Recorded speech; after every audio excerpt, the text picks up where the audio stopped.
आयुष्मान भारत योजना में हुई कथित तौर पर फर्जीवाड़ा और घोटाले को लेकर झारखंड की राजधानी रांची समेत झारखंड के विभिन्न जिलों में ईडी के द्वारा कार्रवाई की जा रही है। इस वक्त मैं झारखंड की राजधानी रांची में हूं और ये पीपी कंपाउंड का इलाका है। आप देख सकते हैं कि दो गाड़ियां लगी हुई हैं जिसमें ईडी के अधिकारी पहुंचे हैं, इसके साथ ही सुरक्षा कर्मी हैं और इसी बिल्डिंग के साथ साथ लगभग आधा दर्जन से ज़्यादा ठिकानों पर इस वक्त ईडी की दबिश चल रही है। बता दें कि ये पूरा मामला आयुष्मान भारत योजना से जुड़ा हुआ है। इसके साथ ही अब इस मामले में झारखंड के पूर्व स्वास्थ्य मंत्री पन्ना गुप्ता के निजी सचिव रहे, उनके पीएस रहे ओम प्रकाश गुप्ता उर्फ गुड्डू के ठिकानों पर भी छापेमारी शुरू हो गई है। बता दें कि एक लंबे अरसे के बाद प्रवर्तन निदेशालय की टीम के द्वारा छापेमारी की जा रही है और पूरे राजधानी रांची समेत झारखंड के विभिन्न ठिकानों पर लगभग एक दर्जन से ज़्यादा ये ठिकाने हैं जहां पर छापेमारी चल रही है। और ये जो योजना थी केंद्र सरकार की महत्वाकांक्षी योजना आयुष्मान भारत योजना, उसके तहत गरीबों को जो 5 लाख रुपए सालाना की जो स्वास्थ्य सुविधा का लाभ मिलता है उसमें अनियमितता हुई है बताया जा रहा है। और खास करके पिछले दिनों जो सीएजी की रिपोर्ट पेश हुई थी उसमें ये बात प्रकाश में आई थी कि झारखंड में बड़े पैमाने पर फर्जी तरीके से मरीजों का इलाज दिखा करके करोड़ों रुपए की हेरा फेरी हुई है, यानी फर्जीवाड़ा हुआ है।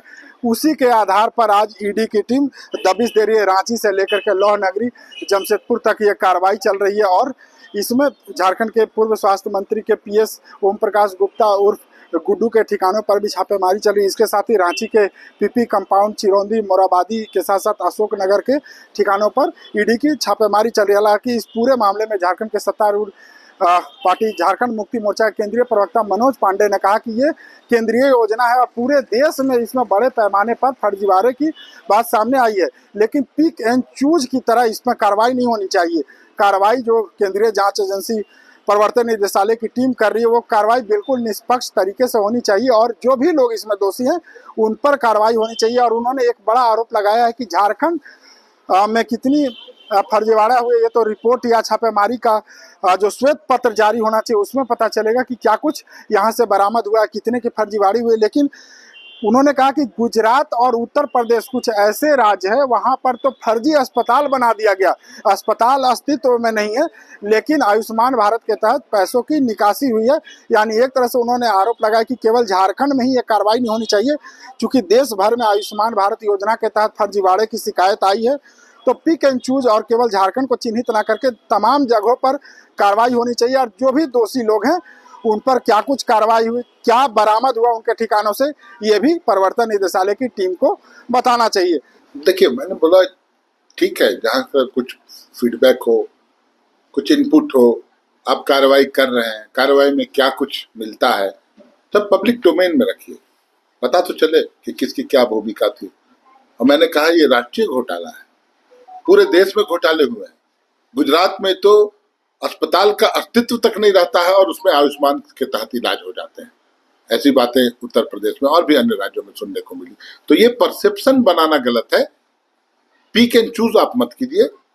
एक राज्य, दो राज्य में आप इस तरह की कारगुजारियां होती हैं केंद्रीय एजेंसियों की। देश ये उम्मीद करता है कि इस घोटाले की राष्ट्रीय स्तर पर जांच हो और एक श्वेत पत्र जारी। मतलब कार्रवाई हो रही हो जायज है ना। देखिए, अभी तो प्रथम दृष्टया कहीं इनपुट होगा, लेकिन क्या कुछ मिलता है, सिर्फ आप वहां पर आप सिर्फ कोई छापेमारी हो गई उस पर आप किसी को आरोपी नहीं बना सकते हैं। कुछ मिलता है, नहीं मिलता है, पहले उसको देख लिया जाए तभी कुछ बोलना होगा। अब देखना होगा कि जब ये छापेमारी समाप्त होती है तो किन किन लोगों के ठिकानों से क्या कुछ बरामद होते हैं, क्या दस्तावेज मिलते हैं। हालांकि अभी तो जानकारी मिली कि कुछ फर्जीवाड़ा से जुड़ा हुआ दस्तावेज जरूर मिला है, जिसके आधार पर, उसी इनपुट के आधार पर ईडी की टीम अब जमशेदपुर में भी छापेमारी कर रही है। अब देखना होगा कि ईडी के हाथ क्या कुछ लगता है। फिलहाल TV9 के लिए रांची से मैं अशोक कुमार।